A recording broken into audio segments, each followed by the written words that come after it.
আমরা একটা কথা বর্তমান সরকারকে জানতে চাই, যদি জুলাইয়ের উপরে ভিত্তি করে এই সরকার প্রতিষ্ঠিত হয়, তাহলে এখনো পর্যন্ত শেখ হাসিনাকে বিচার করার জন্য বাংলাদেশে আমরা তাকে ফেরত আনতে পারলাম না কেন?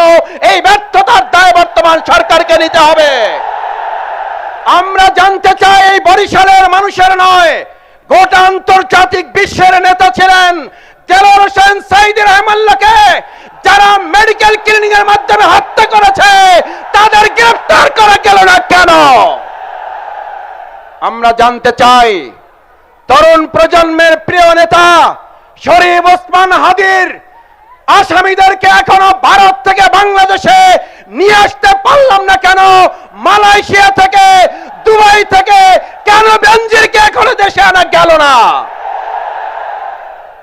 11 দলীয় সমাবেশ থেকে পরিষ্কার বার্তা দিতে চায় বরিশালবাসী, হয় বিচার করুন, না হলে জনগণ আপনাদের বিচার করবে, তার জন্য প্রস্তুতি গ্রহণ করুন। কথা পরিষ্কার।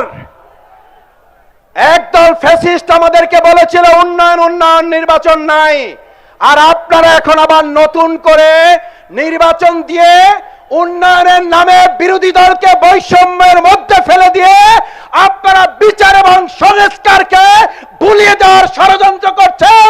আবার এই প্রজন্ম জেগে ওঠে, বিচার সংস্কার বাস্তবায়ন করে নতুন সরকার প্রতিষ্ঠা করা হবে। যদি তার জন্য আর একবার ডাক দিতে হয়, তার জন্য আর একবার রাস্তায় নামতে হয়, আমার বরিশালবাসী 18 তারিখ যেভাবে রাস্তায় নেমেছিলেন, আর একবার 11 দলীয় নেতা ডাক্তার শফিকুর রহমান ডাক দিলে, জোট নেতৃবৃন্দ ডাক দিলে রাস্তায় নামতে রাজি আছেন কারা?